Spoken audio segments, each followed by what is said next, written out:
Hi, it's me again, Jean-Louis Van Bella. As I'm a bit on a roll, I want to follow up on a presentation I did yesterday in which I mentioned, um, my hypothesis for dark matter. Let me start with the NASA website here.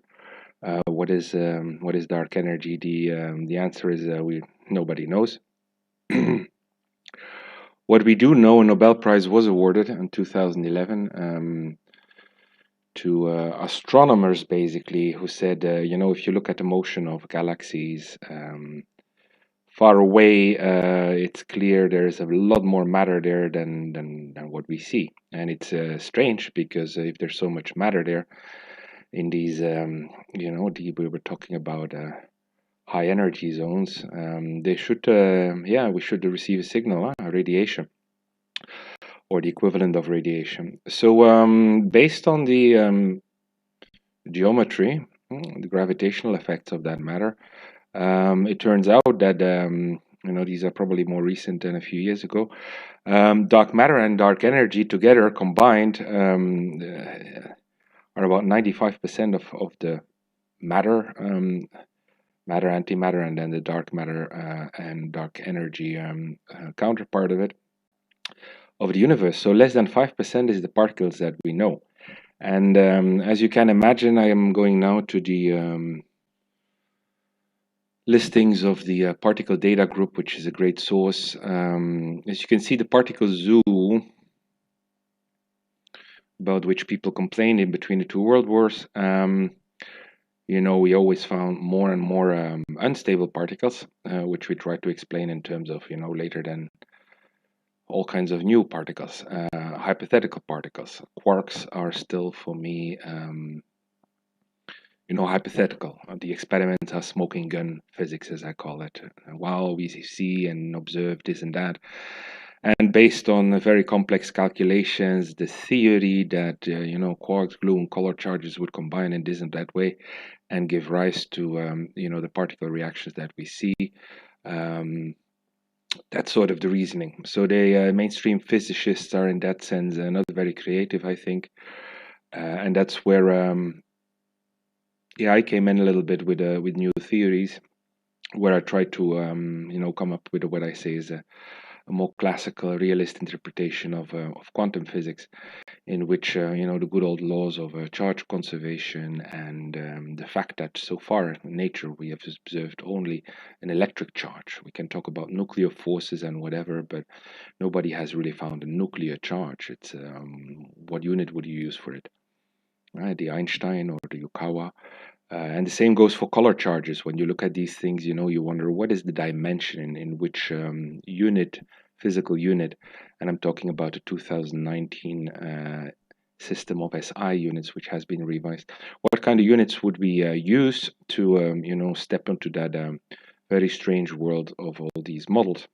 But going back to sort of what you can see, the matter that we know, and the 5%, which includes antimatter and energy and radiation, electromagnetic waves and neutrinos, and all matter particles and light-like particles that we know, and I said in these high energy reactions, transients, or should we call them unstable particles? And so we have gauge and Higgs bosons now. We have this weird classification of leptons, heavy leptons, and then the normal ones. Or lighter ones with quarks, with mesons, baryons, and then searches in not other sections. If you open that, people are still looking for magnetic monopoles. That would be, I guess, the magnetic charge that Maxwell's equations clearly say do not exist. Supersymmetric particles, technicolor particles. Searches for quark and lepton compositeness. I wouldn't know what that is.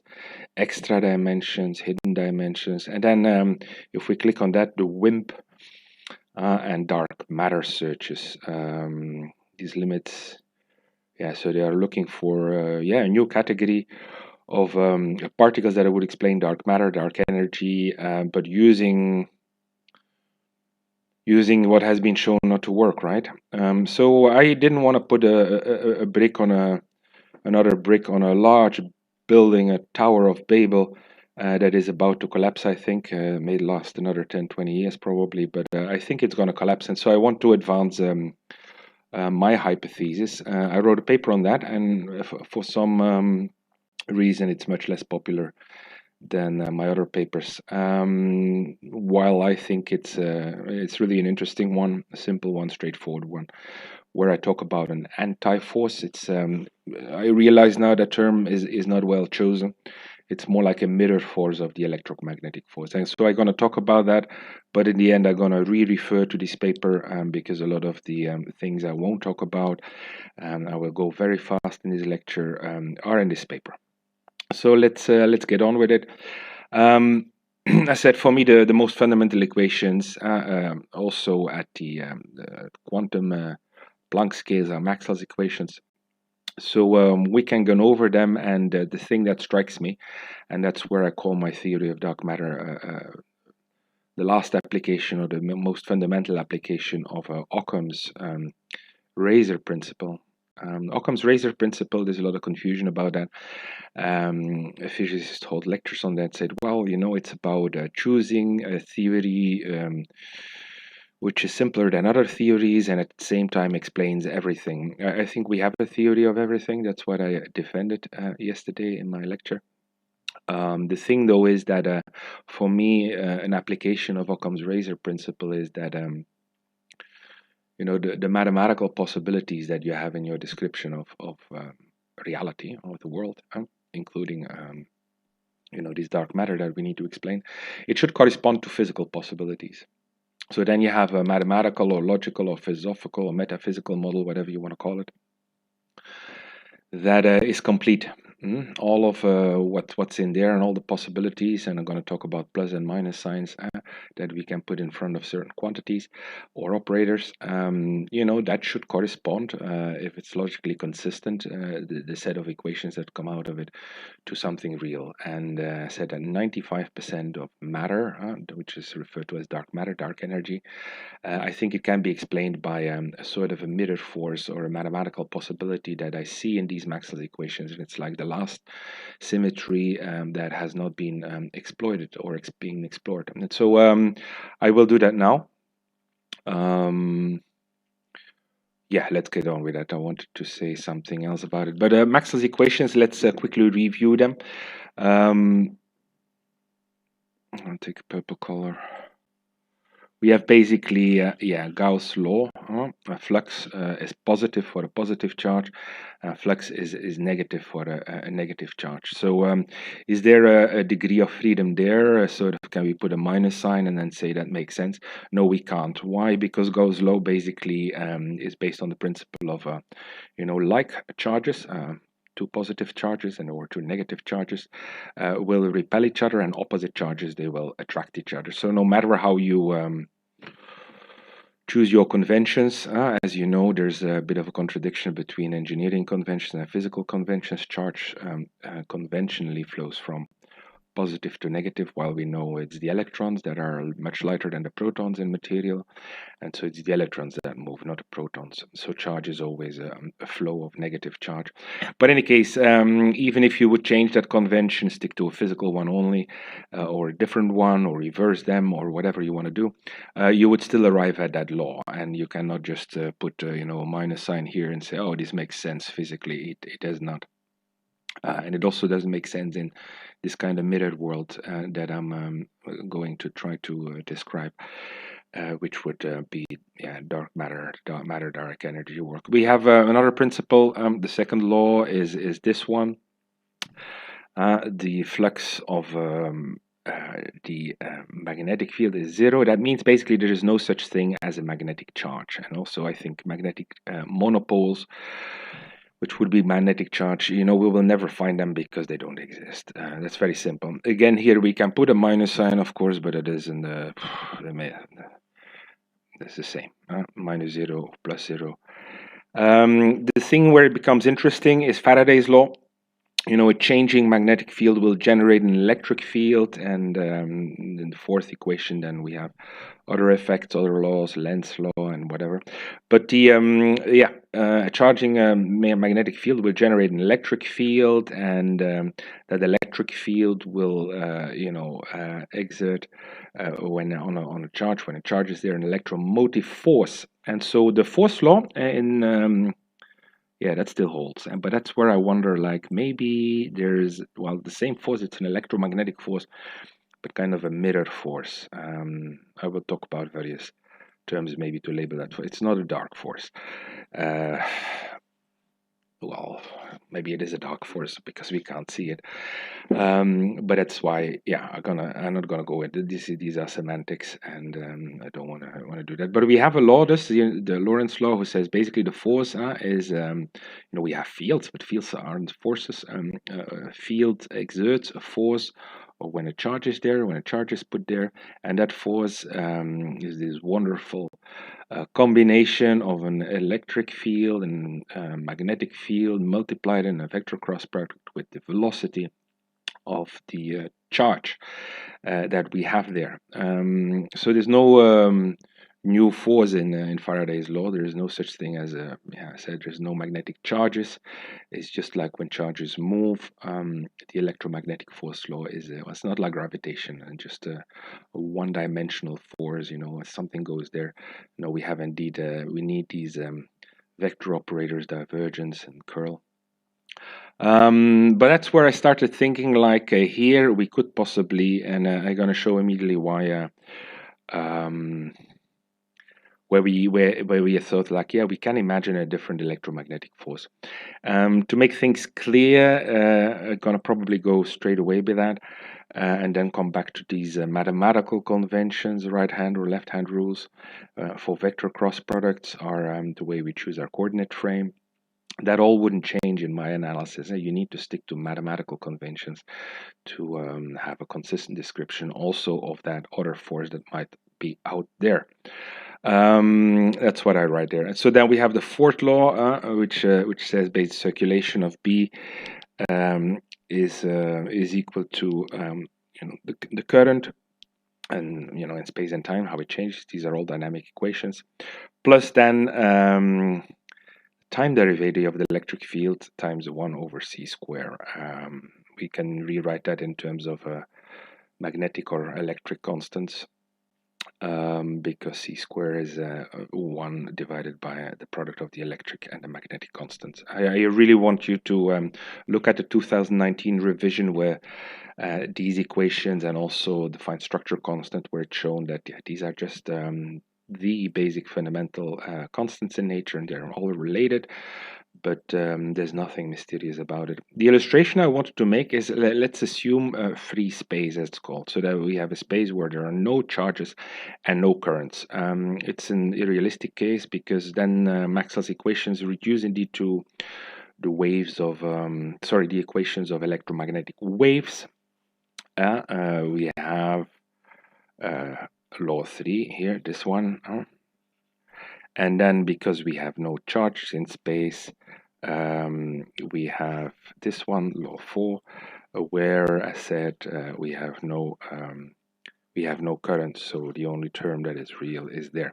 So then you model electromagnetic waves, and they are also, I recommend, because that's where my idea came from, to sort of manage a linearly polarized photon.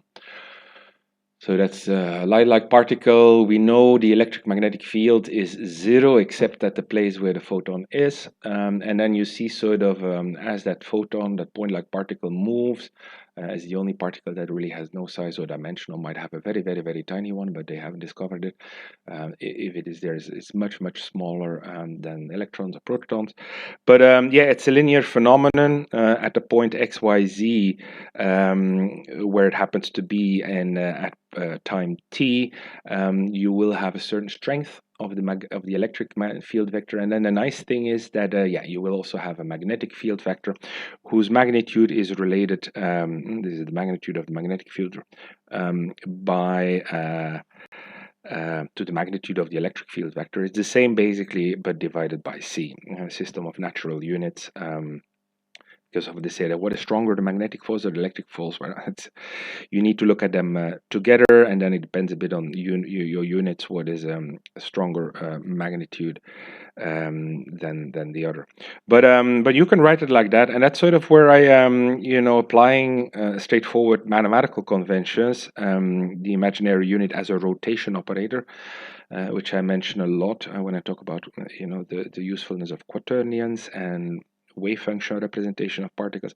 So you really need to think of the imaginary unit I as a rotation operator in one plane, and we have J, which is a rotation operator in the plane that is perpendicular to it. And then K, the Hamiltonian third imaginary unit, is the product of both, and it's really wonderful when you want to write elementary particles in a wave functional representation. I'm going to be talking Chinese, probably I am already, so let me simplify things again, and just ask you to know that we when we make abstraction, it's a simple situation. I could imagine others of charges and currents, and we just think about how an electromagnetic wave, photon, propagates in space, and then we see clearly we have minus, so that's a clockwise rotation.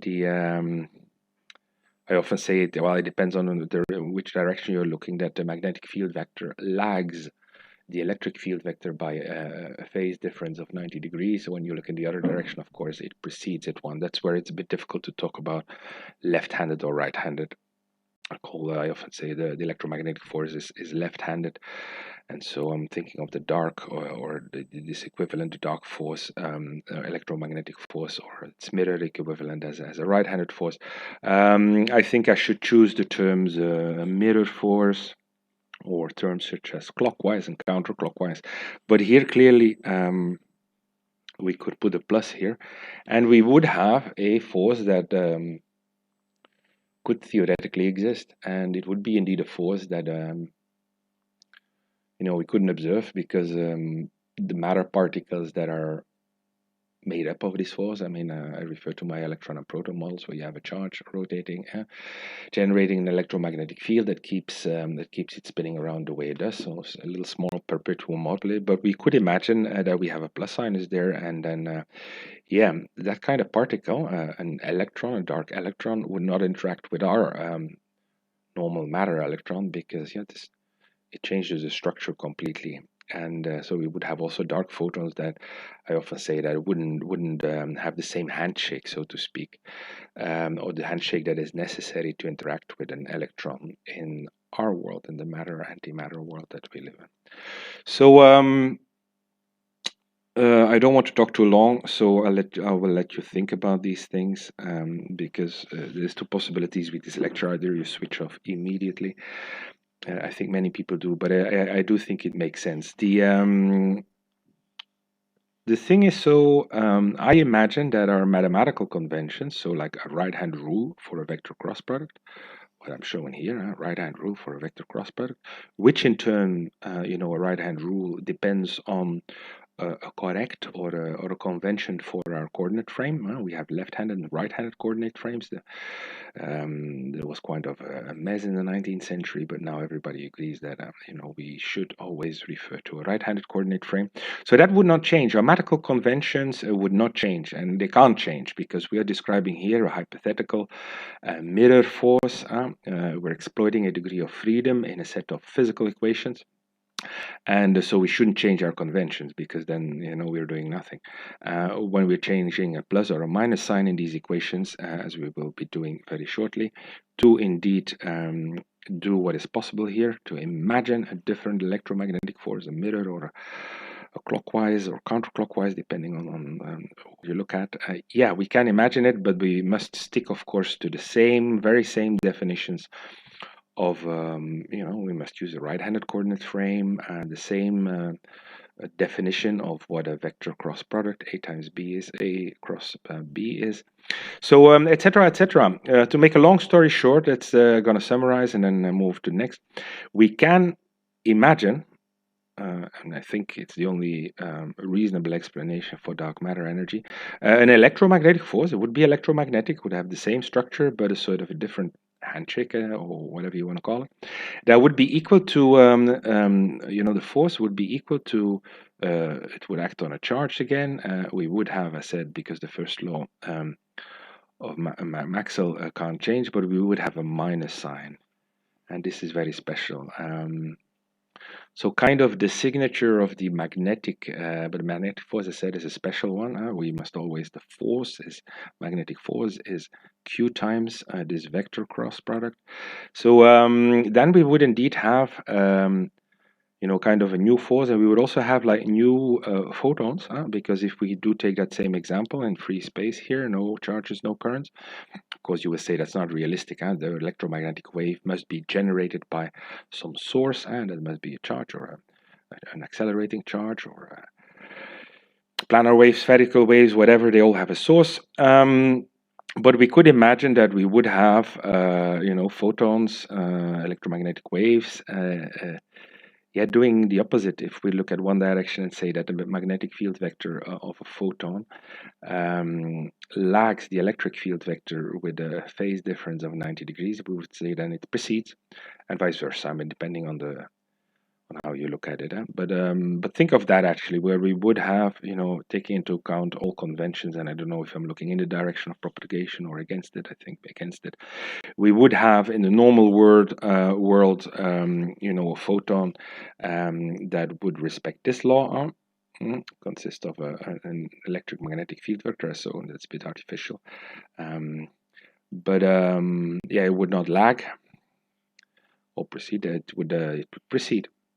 Or it would be counterclockwise. So that's all kind of vague. I said either you know what I'm talking about or else you don't. So let's go to the, because that's the thing I didn't do in that paper, which I may quickly, I showed that. I talk about all these things. And so in this paper, I do sort of wonder, like, if we would work out the whole vector algebra that you have in classical electromagnetic theory and also quantum physics, would there be things that change in terms of space-time signatures? You've heard of that, the Minkowski plus minus space first order derivatives in regard to time and first order derivatives in regard to spatial coordinates. They have this opposite sign, which makes it easier. It's a definition, it's a mathematical convention, but would that change? Would we need to sort of use a different space-time signature for our operators, especially when you go to full vector notation? And I never worked that out, and yesterday I was inspired to do that. And this is the result, actually. So I write here in these mirror, this mirror or clockwise electromagnetic force. I'm not going to use a, because I think that's maybe why people switched off all the right-handed, left-handed force. What does it mean? But this mirror electromagnetic force that would explain dark matter particles and light particles would be written, would have these Maxwell equations. So the first one stays the same. Second one also, there are no new magnetic charges or whatever, also no color charge, look, just the same. But we would have a plus sinus here as opposite. Let me show it, the difference. I'm going to use this red color a lot. Instead of this minus sign, we have a plus sign here. Also here we had a plus sign in the, so it's just signing, changing, sorry, to a plus and a minus sign, and a minus and a plus sign. And we have, something, an entirely different beast, which is shown by the fact that the force law, I'm messing up my notebook. The force law would be this with a minus sign also. And because this force is very different, and at the same time its structure is very much the same, would explain why we can only see the gravitational effects of dark matter and dark energy. The charge conservation law, I wrote it here. The divergence of the current vector, J is minus the time rate of change of the charge density of charges, rho. If charge flows out, we have a current, and that law stays the same. in also for our mirror world. The charge conservation law, I explained this, we will need this expression. It stays the same. So we're talking positive, negative charges, just the same. We're just talking about this mathematical possibility that we could imagine an electromagnetic force or an equivalent for it with a negative phase difference, a field vector preceding a magnetic field vector preceding the electric field vector. So the question is then, as I already said, is this one. So how does this translate then in sort of the equivalent, what we could say generally sort of four vector algebra, right? We know that electric and magnetic fields, scientists, physicists prefer to talk about, they have rewritten Maxwell's equations in terms of a scalar and a vector potential, because the electric and magnetic fields, you have three space coordinates, one time coordinate, both for the electric and field vector. With a scalar vector potential, if you can show how that changes, you only have 4 coordinates instead of 8. So it's a simpler mathematical description, and therefore we also think it's more real. Often the question is asked, scalar vector potential. Yeah, scalar potential they see, and the electric potential. But a vector potential, what is it really? Is it real?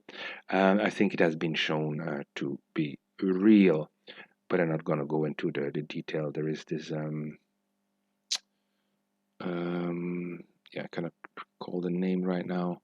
The Aharonov-Bohm effect. Yeah, look at that, and that sort of proves it's a straightforward experiment that these things are real, and that an expression of Maxwell's equations in scalar and vector potential makes sense. So how do we do that?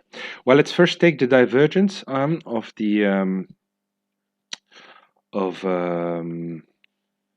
the divergence, the gradient vector with the dot product next to it, and we let it operate on equation 4 of Maxwell's equation. So that's what we do here. We take the divergence of this delta B. We get a bit of a monstrous, they're going to have more monstrous equations, so this one is rather simple. We have the divergence on this. We rewrite it here in, I should add a c square here, it's a mistake. Plus, then we let it operate on this, and where is our c squared there? Oh yeah, we see the divergence of a curl must always, that's a mathematical axiom, I should have prepared this better, is equal to 0, so we can actually bring this c squared to the other side, and then it sort of vanishes, which is kind of nice, because dragging all the time, the c's and the c squares gets very confusing.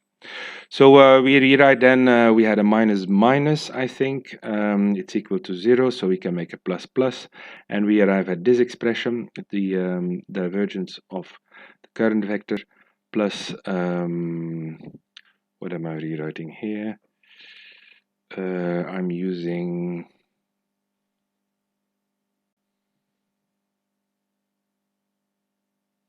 delta t times d curl. I'm using this expression here to substitute the delta E. The delta stays there, but it's the delta over delta t from this expression, because so that comes from there. There's another simplification I can do here, and basically what I do here is kind of neat also, because I immediately check, does this make sense? Because here I'm using these this mirror force. Can I rederive the charge conservation law? And I can. That's what I'm doing here. I'm doing again the substitution back to the normal thing, and I bring it to the other side here, so I do get that the divergence of the current vector is minus, so I get my same charge conservation law. So this mirror force of mine, it's important to stress that it doesn't change the charge conservation law, and as I mentioned in my previous lecture, I do think charge is conserved always. I think if you it can temporarily disappear, a positive and a negative combination, and maybe, a neutral Z particle, or I think neutrons are made up of positive and negative charges. So it's the only sensible explanation for what they are, really. Charge is conserved always, also in the dark matter, dark energy world. So those who are a bit familiar with thing, for those who sort of say, like, where does all this come from? And I've never seen this in high school. I refer to Feynman's lectures, chapters 18, 21, 25 of his superb volume 2 on electromagnetic theory. I call it superb because it's much better than his volume 3 on quantum physics. But we can define a vector potential. What we mean is basically that we define randomly some other vector field A. And we define in such a way that we say this vector field must, when we apply a curl operator to it, must yield the magnetic field. So I'm not going to dwell on that, but it's a really nice thing. So we have this convention where we have a vector potential which is defined partly because we, of course, there's other dependencies. We will explore these. We can use them. We can sort of rewrite the magnetic field vector in terms of this vector potential by combining it with the curl, which is a bunch of derivatives, as you know, differential operators.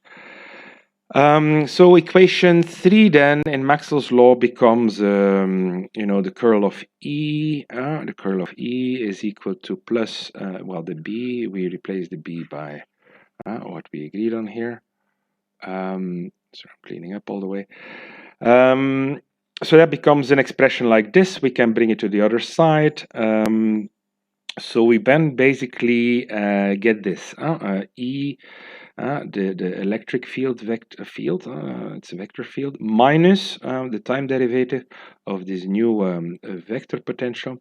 If we take, in combination with the curl operator, is equal to 0. Now there's another, I'm sorry, I'm using a lot of theorems. Feynman really explains them brilliantly. I think his lectures on physics are actually quite, one of the advantages. You get all the math you need as you go through them, which is sometimes confusing, but I think it's great.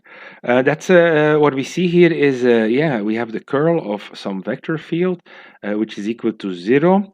And there's a mathematical theorem that says this must be the gradient of some scalar field. And of course, well, when you've gone through a bit of electromagnetic theory, we know we have the electric potential. That's a scalar field. Here it is.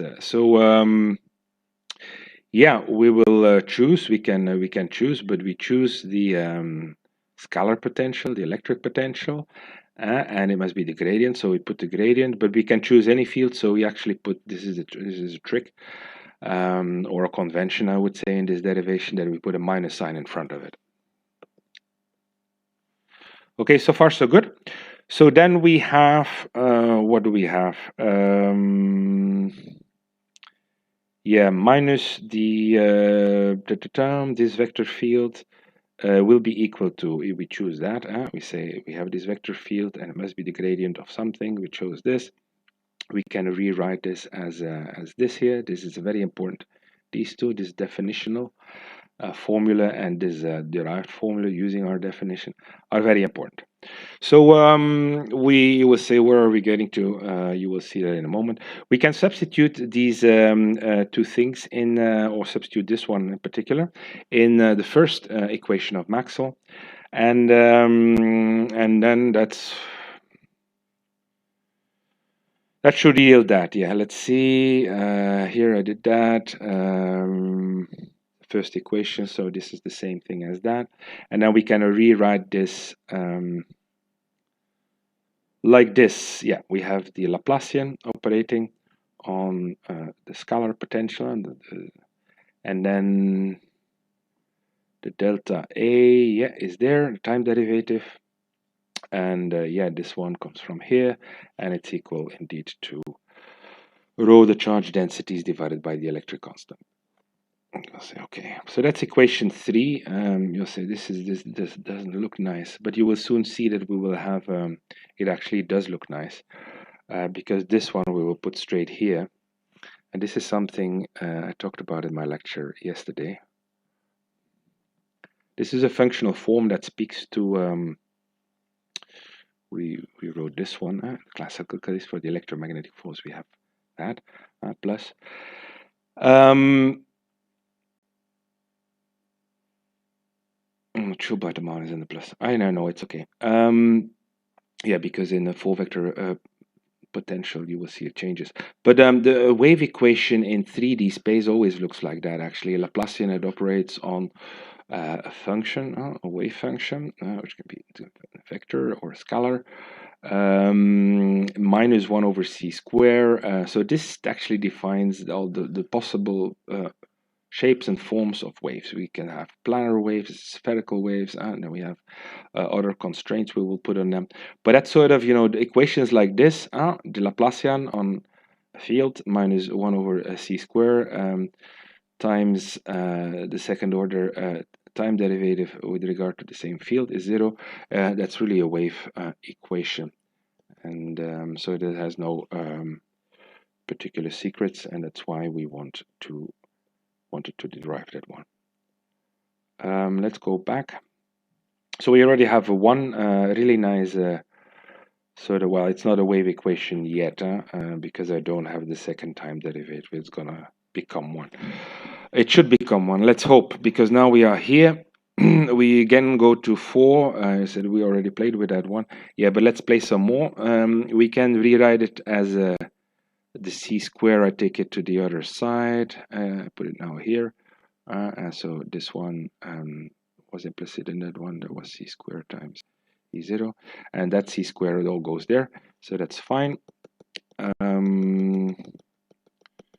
We bring the minus, the plus to this one becomes a minus sign, and this is the original minus sign that we said, we have this mirror force, so we can this hypothetical force that we are modeling, and it's equal to the same current vector divided by, well, the electric constant now, because I replaced the magnetic constant by c squared times the electric constant. So now we use these results that we had here, 1 and 2, and we rewrite everything now. I said here we already rewrote the scalar and this new vector potential as a function of the sources, the charges. This is what is nice about this equation. We have on the one side the scalar and vector potential, and we have the charge. We don't have any electric and magnetic field vectors anymore. That's the objective, to get rid of them, and by finding a much nicer mathematical shape. I'm not going to go into the detail. I ask you to verify it, because for me this was a bit troublesome in terms of what happens to the plus and the minus signs. I want to just say like this, delta B, we replace B by this delta E over E. E is, what did we do with E? E is equal to that, yes. So we put that in, we plug that in here. Yeah, that's correct. Is still equal to what we have, the current vector, etc. So we can rewrite that a little bit. I do it here. What do I do? Oh yeah, I just figure out the signs. Minus minus becomes a plus, and minus plus becomes a minus. Okay, so that's fine. Okay, now there's another theorem we need. You said we need a lot of theorems, but these are all established results, so don't think there's any hanky-panky there. Is that the curl of a vector field can be written as the gradient of the divergence of that same vector field minus the Laplacian of that same vector field. So this is the theorem we're going to apply. Now you will say this becomes quite messy, and it does. We have that c square here. The delta, the minus becomes a plus here. So we have the plus minus, because we had a minus here, and we're applying it to that c squared delta here, and to the divergence of A. The other terms stay the same, or should stay the same. Yes, this one, this one, this one, this one. Now we have four 4 other formidable terms that are equal to this current vector divided by the electric constant times c square. You will say we're getting nowhere, but we actually are. Because we can now choose what's called a gauge. We have a gauge in all quantum physical theories. We also have a gauge in electromagnetic theory, and I think it's the only gauge that really matters. We can choose a certain field. We defined it, but we did not specify what. There's many mathematical possibilities that would obey all these equations that we have developed so far. So we have many candidates of vector potential fields. Now we're going to choose a divergence for it as a function in relation with other variables in the thing. So we can make it arbitrary, but what we're going to do is choose the same gauge as the one we had in electromagnetic theory. And to show that, that I'm not fooling around, that I'm not doing anything strange here. No, so it's not here. We were doing the same here. We chose a gauge to arrive at what we are going to arrive, what we want to arrive at is, yeah, these equations. Well, not these equations, these are general solutions. We want to arrive at a full vector notation, which we didn't do here, of the equations. And we wonder if, space-time signatures, concepts like that, full vectors, are influenced by, this game that we are doing here. And that's to try to model an imaginary or a mirror electromagnetic force. We were here because if we choose this gauge, the same gauge I said that we have in standard electromagnetic theory for the electromagnetic force that we know, if you substitute, you can show that these two middle terms, that they disappear, that they vanish. I wrote it out here. I'm not going to dwell on it again. Again, there's factors that cancel out, c square, minus signs that become positive, etc., whatever. I take it on my word. What remains is this. This vanishes. Sorry, this vanishes, this stays, and this stays. And so we have, now I need to be careful. This c square, which I put a 1 over c square here with the second order time derivative of my vector potential. I still have the same thing. This differs. I will show that in the next time. Well, I can show that. The same equations in, our standard electromagnetic theory would look like this. We have a minus sign and a minus sign here for the other equation that I'm going to develop in a minute. These are the two, nice Maxwell's equations in terms of vector and scalar potential, but written as wave equations. Really very beautiful mathematical result. Yeah, I spoiled my screen. I can't clean it up, but to see, we have a plus sign here. Please go over it, but the nice thing about it is that we do have here a wave equation that sort of determines how the vector potential should behave in space and in time, with moving charges, currents that change, and fields that change. So that's nice. Okay, so let's mess it up. I take equation 3 again, and I have to rewrite here again. Yeah, by the same thing, I've chosen this gauge, so I can rewrite it in terms of the gauge, or use that gauge expression for the vector potential, and then I get something like this. Now, you will appreciate or not the beauty. If you don't, then it's no use to continue listening, because these are really, it's not a full vector notation, but this is a very brilliant, beautiful expression of Maxwell's equation, as said in terms of wave equations that we know from other fields, heat dissipation, or sound waves, or light waves, planar, spherical. This is the fundamental form that any wave that travels through space must observe to be possible at all. So we have that. Now this I'm gonna go through this. So nothing much changed actually, and this is the beauty is that you know, for I said again, imagine this the simple situation which you can probably imagine is that you know, in free space we have this clockwise. Wait, I is clockwise, minus I is counterclockwise.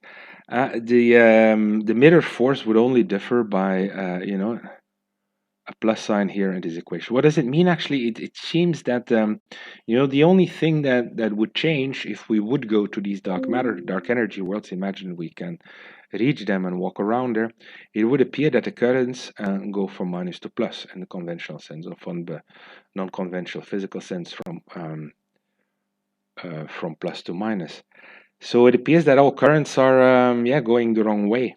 That's the only physical implication of you know, when you look at the math of these things, and that's quite wonderful, because I said it would explain why, you know, we don't have that handshake, and why dark matter, dark energy is yeah, a different world, a mirror world, real structures, matter particles, light-like particles, all the counterparts that we have in a 5% matter antimatter world would be there. But yeah, they wouldn't talk to each other, they wouldn't make handshakes, we wouldn't have Compton scattering.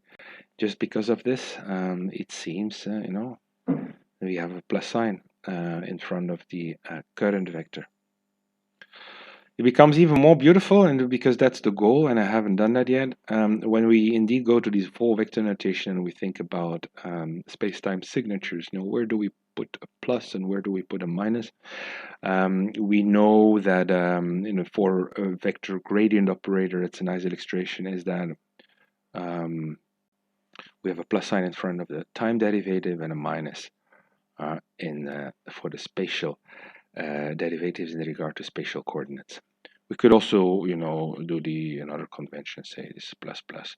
But we do have what Minkowski called sort of a space-time signature that is necessary, that comes out of, you know, our attempts to always rewrite our formulas in a much more condensed way, in something that reduces the number of symbols we use. Very beautiful.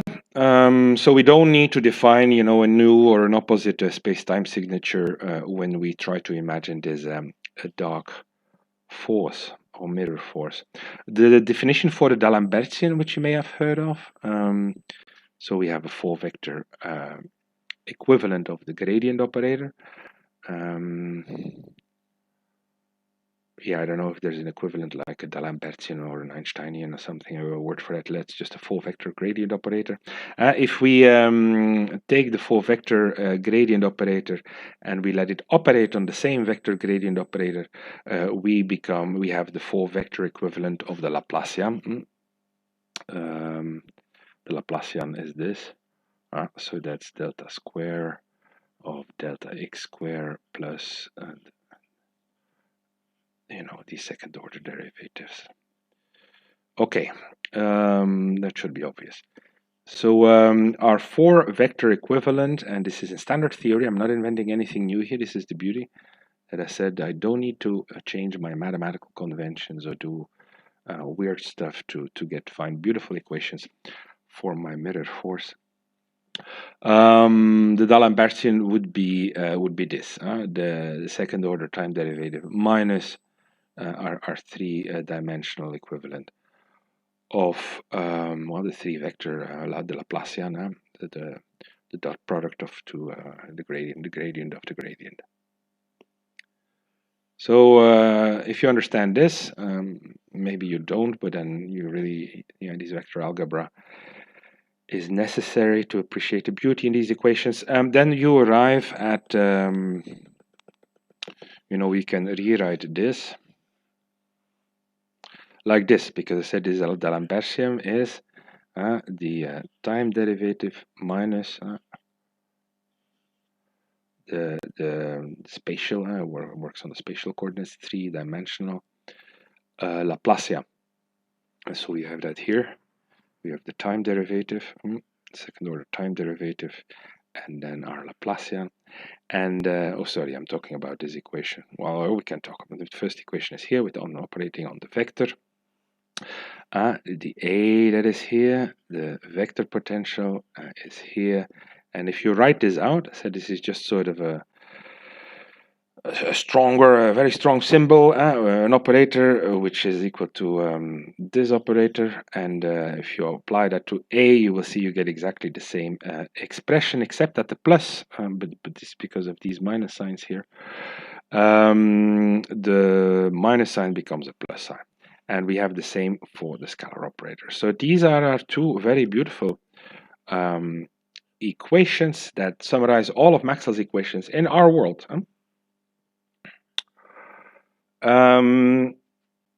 We can write this even more elegant, and this is here where the notation comes in. We can define a sort of a new four vector potential. I think it's called the four potential, not the four vector potential, by defining a new vector which is equal to, the first term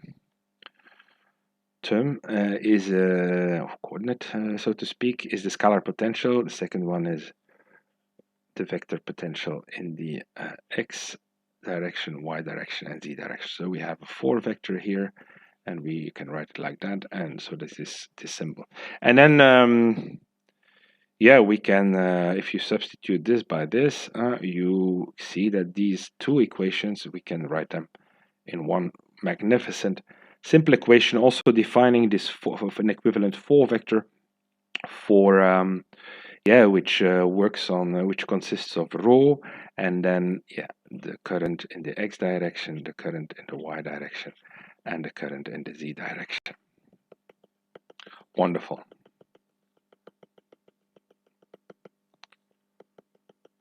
Let me clean up as much as I can. So these mirror force, as said, the only thing that is different in these wonderful wave equations that we found, electromagnetic fields, just so you know, we can of course always, because you may wonder, how do we get, I want to think in terms of electric and magnetic fields, because you've been taught to think about them. We can always get back to them by effectively, rederiving the magnetic field vector by taking the divergence, the curl of the vector potential, and there should be an easy formula for the scalar potential. Yeah, this one here. If we bring this to the other side, here we have it. We can derive. I forgot to take the vector notation. Let me make that clean. Now that I see it,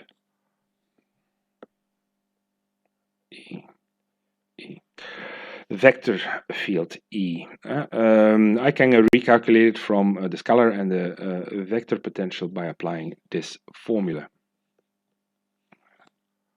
I was right. I want to keep that there. I'm almost done. Don't worry. I'm too far here. So the only thing, and that's sort of a mathematical convention, I would say we need to change to rewrite, our mirror force, summarize all of the mirror electromagnetic field forces, the equivalent of magnetic and electric field vectors, and the dark potential, the dark scalar potential in the same equation.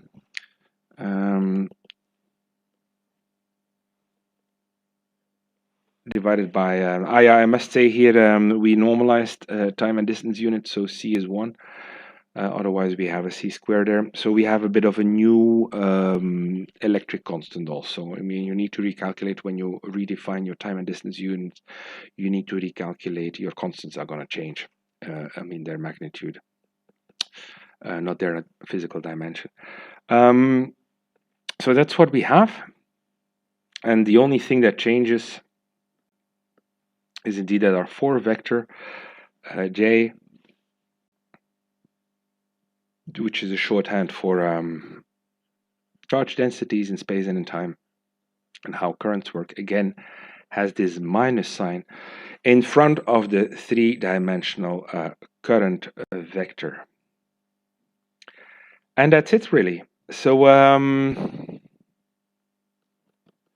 is this any good? I think it's much better than Now what's happening here? As said, for me, there is only one force. This is a grand unified theory. Gravitation, for me, it has to do with the structure of the universe. It's not a Cartesian space. Objects, massive objects, come with their own space, or massive electrons, protons as well.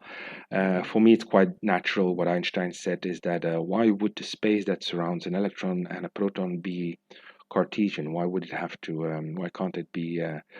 Yeah, spherical or why isn't shape spaced or structured by the matter that finally defines it? Because if you want to define what left and right and up and under, you're always going to look at some object and you're going to establish a subject-object relationship. I'm talking very philosophically here, which does that. And I mean, I showed you all these. The particle zoo should be reduced. Quantum physics isn't it's rocket science, but it isn't as horrible as it looks. I think Feynman said the same thing, but made his third volume of lectures on quantum physics very complicated and some kind of mystical. I suppose it was to attract students to a field in the 60s, 70s that attracted very few people. Most people did engineering, still do engineering. I recommend my son to go for engineering, not for fundamental physics, because yeah, it's a bit of a nonsensical world, I think, with a lot of ghosts. And yeah, I also experienced when you want to write something and get it published in a journal, there's a lot of groupthink. And if you don't fit in, if your stuff isn't mainstream, then you get nowhere. For more reading, Feynman's lectures, indeed, for sort of the math of what I showed you now, chapters 18, 21, and 25 have much more detail.